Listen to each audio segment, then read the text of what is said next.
உலகெங்கிலும் இருக்கிற தமிழ் சொந்தங்கள் எல்லாருக்கும் என்னுடைய வணக்கம். இன்றைக்கு நெதன்யாகு பற்றிய ஒரு தகவல் மற்றும் ஈரான் இஸ்ரேல் சம்பந்தமான பல்வேறுபட்ட விஷயங்களை இந்த காணொலியில் பார்க்க போகிறோம்.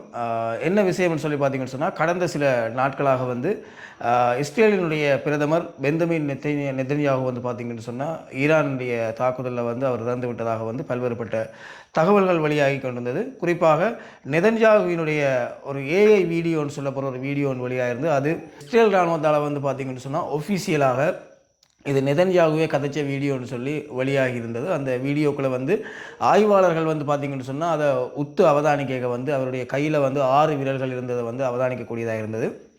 அது மட்டும் இல்லாமல் அவருடைய அந்த கதைக்கும் போது அவருடைய சொல்லாளர்களை பார்க்குறதுக்காக அவருடைய வாயை ஜூம் பண்ணி பார்க்க பல்லெல்லாம் பார்த்தீங்கன்னு சொன்னால் ஒரு அமைப்பில்லாத வகையில் இருந்தது அவதானிச்சுக்கினாங்க ஆய்வாளர்கள்.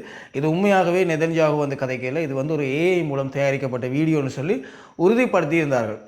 இந்த அடிப்படையில் ஈரானும் ஏற்கனவே தன்னுடைய ஒஃபிஷியல் வலைத்தளங்களூடாக சொல்லியிருந்தது, தங்களுடைய தாக்குதலில் நெதன்யாகு கொல்லப்பட்டிருக்கலாம் அல்லது படுகாயங்களுக்கு உள்ளாக்கப்பட்டிருக்கலாம் என்ற ஒரு தகவலை வெளியாக இருந்தது. அந்த அடிப்படையில் நெதன்யாகுவும் பல நாட்களாக வெளியே வரையில் இந்த வீடியோவும் சர்ச்சையை கிளப்பினதால் கிட்டத்தட்ட 90% மேற்பட்ட மக்கள் சமூக வலைத்தளங்கள் ஊடாகவும் நெதன்யாகு இறந்து விட்டார் என்ற தகவல் வெளியாகி இருந்தது. இப்போ இந்த அடிப்படையில் ஈரானும் அது நடந்திருக்க வேண்டும் என்று சொல்லி விரும்பியிருந்தார்கள். அவர்களுடைய பதிவுகளில் பார்க்க தெரிஞ்சது. ஆனால் நேற்றைய தினம் இந்த விஷயத்தில் ஒரு திருப்பு முனையாக ஒரு சம்பவம் நடந்திருக்குது. அதாவது இஸ்ரேலினுடைய ஜெருசலேம் என்று சொல்லப்படுற நகரத்தில் ஒரு டீ கஃபே ஒன்று இருக்குது. அந்த கஃபேயில் பார்த்தீங்கன்னு சொன்னால் இஸ்ரேலினுடைய பிரதமர் நெதன்யாகு டீ கோப்பை ஒன்றை கையில் வச்சுக்கொண்டு நான் டீக்காக இறப்பண்டான்ற மாதிரி ஒரு வீடியோ ஒன்றை வெளியிட்டிருந்தார். அதில் பார்த்தீங்கன்னு சொன்னால் நான் சாவந்தான் இல்லைன்னு சொல்லலை, என்னுடைய இஸ்ரேல் மக்களுக்காக தன்னுடைய உயிரை கொடுப்பேன்னு சொல்லி இஸ்ரேல் மக்களை தன் பக்கம் கவர்ந்து இழுக்கக்கூடிய வகையில் அந்த சொல்லாடலை பயன்படுத்தியிருந்தேன். நான் சாகிறதை பற்றி எனக்கு பிரச்சனை இல்லை, ஆனால் என்னுடைய இஸ்ரேல் மக்களுக்காக சாவன்ன்ற மாதிரி சொல்லியிருந்தார். அது மட்டும் இல்லாமல் தன்னுடைய கைகளை இப்படி தூக்கி காட்டி அந்த 6 விரல் சர்ச்சை ஏற்பட்டிருந்தது தானே. அப்போ அந்த 6 விரல்களுக்கு நகைச்சுவையாக ஈரான் தரப்பினரை வேணுமென்று எள்ளி நகையாடணும் என்று சொல்லி அந்த விரல்களை காட்டி தன்னுடைய விரல்களை எண்ணி காட்டியிருந்தது. உண்மைக்குமே இந்த வீடியோவை பார்த்த ஈரான் ஆதரவாளர்கள் மற்றும் ஈரான் தரப்பு IRGC போன்ற அமைப்புகளை மிகப்பெரிய அளவில் ஒரு எரிச்சல் தன்மை ஏற்படுத்தி இருக்கும்ன்றது எந்த ஒரு மாற்று கருத்துமே இல்லை. நீங்கள் இந்த இன்ஸ்டாகிராம் அதில் போய் பார்த்தீங்கன்னு சொன்னால் இந்த வீடியோ இருக்குது, நீங்கள் பார்க்கலாம். யூடியூப்லேயே சில யூடியூப் சேனல்களில் இந்த வீடியோக்களை அப்லோட் பண்ணியிருக்காங்க. அதை நீங்கள் கீழே பார்க்கலாம். நான் லிங்க் போட்டு வரேன், அதில் போனீங்கன்னா அந்த நெதன்யாகு போட்ட வீடியோ லிங்கை நீங்கள் பார்க்கலாம். இதை பார்த்தோன்னே டென்ஷன் ஆகின ஈரான் தரப்பினர் பார்த்தீங்கன்னு சொன்னால் இன்றைய சொல்லியிருக்கிறோம், நெதன்யாகு தப்பிட்டார், ஓகே பிரச்சனை இல்லை, ஆனால் எங்களுடைய இறுதி மூச்சு இருக்கிற வரைக்கும் நெதன்யாகுவை கொன்றே தீர்வோம். எங்களுடைய உச்சபட்ச தலைவர் அலி காமினி இறந்ததுக்கு இரத்தத்துக்கு இரத்த பலி கட்டாயம் நெதன்யாகுவினுடைய உயிரை பறிக்கும் மட்டும் நாங்கள் ஓய மாட்டோம்னு சொல்லி ஈரான் தரப்பில் இன்றைக்கு ஒரு அறிக்கை ஒன்றை வெளியிட்டிருக்காங்க. இது கடும் சர்ச்சையில் ஏற்படுத்தியிருக்கு. இந்த போர் முடிவுக்கு வராது, மீண்டும் தொடரப்போது, பெரிய அளவில் போகுதுன்னு சொல்லி பல்வேறுபட்ட விஷயங்கள் சமூக வலைதளங்களில் கதைச்சு கொண்டிருக்கிறாங்க. குறிப்பாக இந்த நெதன்யாகுவினுடைய அந்த வீடியோ காணொலியாக கோபம் கொண்ட ஈரான் தரப்பு இதுவரைக்கும் தன்னுடைய பாலிஸ்டிக் ஏவுகணைகளை ஏவி தாக்குதல் நடத்தி கொண்டிருந்தது. ஆனால் இப்போ உலகத்தில் எந்த ஒரு தற்பாதுகாப்பு அமைப்பாலையும், குறிப்பாக அயன்டோம் அப்படியான எந்த ஒரு பொருளாலையும் இடைமறித்து தாக்க முடியாத பல ஏவுகணைகளை செலுத்தி இருக்கிறார்கள். எப்படிப்பட்ட ஏவுகணைகள்னு சொல்லி பார்த்தீங்கன்னு சொன்னால், மனிதர்கள் செயற்படுறது போன்றே செயற்படக்கூடிய ஏவுகணைகள். அதாவது நாங்கள் ஒரு துப்பாக்கியிலேருந்து ஒரு தோட்டாவை சுட்டோம்னு சொன்னால் அந்த தோட்டா எங்கே குறிப்பாத்து சுடுறோமோ அந்த இடத்துக்கு தன்னுடைய நேர்கோட்டில் பயணிக்கும்.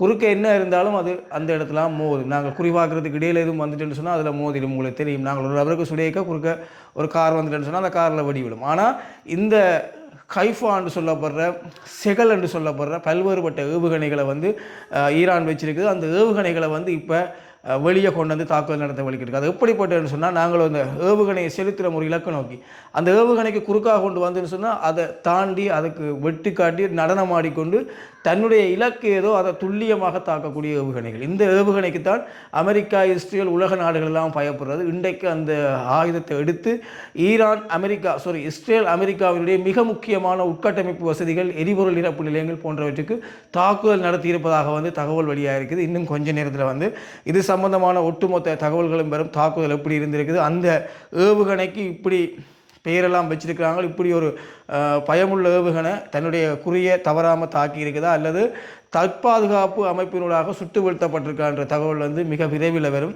உங்களுக்கு அதை நான் உடனுக்குடன் தாரன்.